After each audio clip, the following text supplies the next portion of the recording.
Developing tonight at 10, more than 150 people are still out of their homes after a train derailed this afternoon in St. James Parish. Good evening and thanks for joining us. I'm Sharice Gibson. And I'm Devin Bartolotta. Within the past hour, the parish president said evacuation orders could be in place until tomorrow afternoon because the train is leaking hydrochloric acid. But some people are being allowed to go back to their homes to get essentials. Parish President Pete Dufresne just gave an update on the cleanup. The cleanup crews are out working diligently. They will be out throughout the night. They are currently right now in the process of stabilizing the acid and getting everything to safe conditions to where we can return the residents back to their homes as soon as possible. The assessment teams have been out recently. They're detaching the cars from both the east and the west sides of the incident, and we're getting it dwindled back down to just a few 5 or 6 cars that were affected, but they're pretty confident that there won't be any more additional cars leaking any material.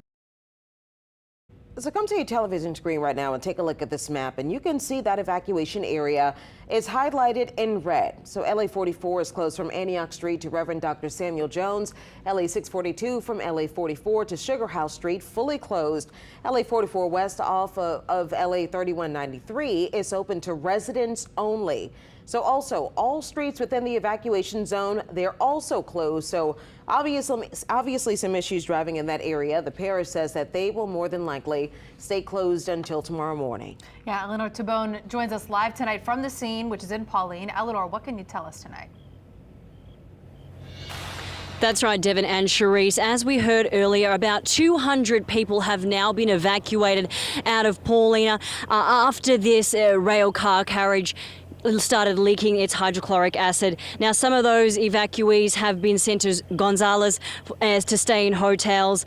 As you heard, the rail cars that are left on the tracks here are only those rail cars that were impacted by the incident. The other rail cars have been taken off the tracks. But here, let's take a listen as to how we got here earlier. Here we go.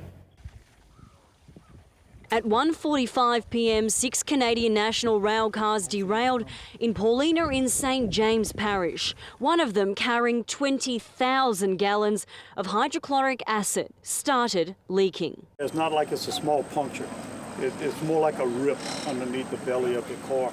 So, but there are teams coming in with the thought process of offloading as much as they can before it all runs out. As well as start mitigating what's affected from the spillage. The reason why the train derailed is yet to be determined, but the accident forced 150 residents in this quarter-mile radius to evacuate. Those residents now based at the Lutcher Senior Centre. I got up and left to go get some dog food, and then when I found out, I had to go back to the house and get my daughter.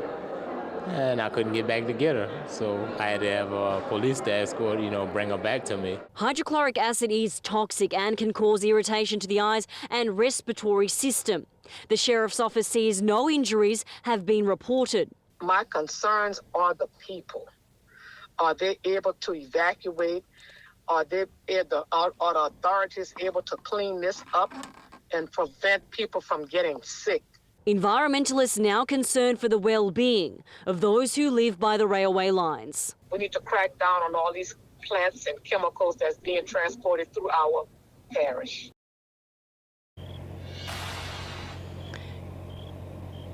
Devin and Sharice. Now, the parish president said that the residents who were evacuated, he hopes that they will be back in their homes around midday tomorrow, but that could be extended depending on the cleanup here. Now, I spoke to some residents that live on this side of the road here, and they mentioned to me that these railway tracks were fixed maybe 3 weeks ago. Now, I asked the parish president if that maintenance work had anything to do with this incident. He said he doesn't believe so. He said, that multiple trains have come across these tracks since that work was done.